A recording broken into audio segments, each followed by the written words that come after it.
اگر کسی شخص کا بار بار وضو ٹوٹتا ہو تو اس کے لیے کیا حکم ہے؟ پہلے تو یہ سمجھ لیں اس کی مقدار کتنی ہے۔ یہ بار بار وضو ٹوٹنے کی مثال کے طور پر آپ نماز پڑھنے کے لیے آئے ہیں، کوئی بھی نماز پڑھنے کے لیے آئے ہیں، جتنا وقت نماز پڑھنے کا ہے اس وقت میں اگر آپ کا وضو ٹوٹ جاتا ہے، چاہے وہ ہوا خارج ہونے کی وجہ سے وضو ٹوٹتا ہو، چاہے وہ پیشاب کے قطرے آنے سے وضو ٹوٹتا ہو، اگر آپ کو پتہ ہے کہ میں وضو کر کے مسجد میں آیا ہوں، ابھی جماعت کے ساتھ نماز شروع کی ہے، یا 1 رکعت یا 2 رکعتیں پڑھی ہیں یا 3 رکعتیں پڑھی ہیں، تو میرا وضو ٹوٹ، یعنی کہ ہوا خارج ہو گئی یا پیشاب کے قطرے نکل گئے، تو اس پر وہ شخص معذور ہو جائے گا، اس پر شرعی معذوری ہو جائے گی۔ پھر معذور شخص کے لیے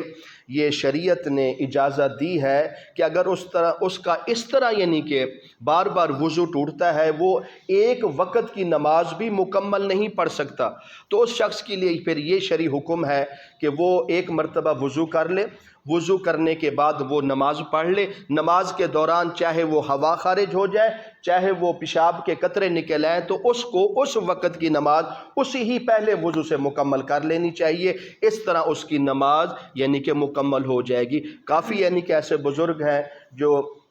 جن کو نماز کا کہا جاتا ہے، وہ یہی شرعی عذر پیش کرتے ہیں، جی ہمارے تو پیشاب کے قطرے بار بار نکلتے رہتے ہیں، ہمارا وضو نہیں رہتا۔ بھئی اگر آپ کو بیماری ہے، آپ کو معذوری ہے، تو شریعت نے بھی آپ کو اجازت دی ہے، آسانی کی ہے آپ کے لیے، تو یہ شرعی حکم ہے۔ اور کوئی بھی شخص ہے، مسلمان ہے، اس کو نماز چھوڑنے کی اجازت نہیں ہے۔ اگر اس کے کوئی شرعی تقاضے ہیں تو ان تقاضوں کو حل کرنے کے لیے دین شریعت کے مسائل بھی ہیں، تو ہر انسان کو چاہیے کہ بہانہ بنا کر نمازوں کو نہ قضا کرے، نہ چھوڑ دے، بلکہ اگر اس کا وضو ٹوٹتا ہے بار بار، چاہے وہ ہوا خارج ہونے کی وجہ سے وضو ٹوٹ جائے، چاہے پیشاب کے بار بار قطرے آنے کی وجہ سے وضو ٹوٹ جائے، تو وہ 1 مرتبہ وضو کر لے، پھر اسی وضو سے نماز پڑھ لے، چاہے وہ وضو نماز میں بھی ٹوٹتا رہے لیکن وہ نماز مکمل کرے گا۔ لیکن اس کے بعد دوسری شرط یہ ہے کہ اگر اس شخص نے جس کا بار بار وضو ٹوٹتا ہے، اس کے اتنی مقدار اتنے وقت میں، یعنی کہ 1 وقت کی جو نماز ہے،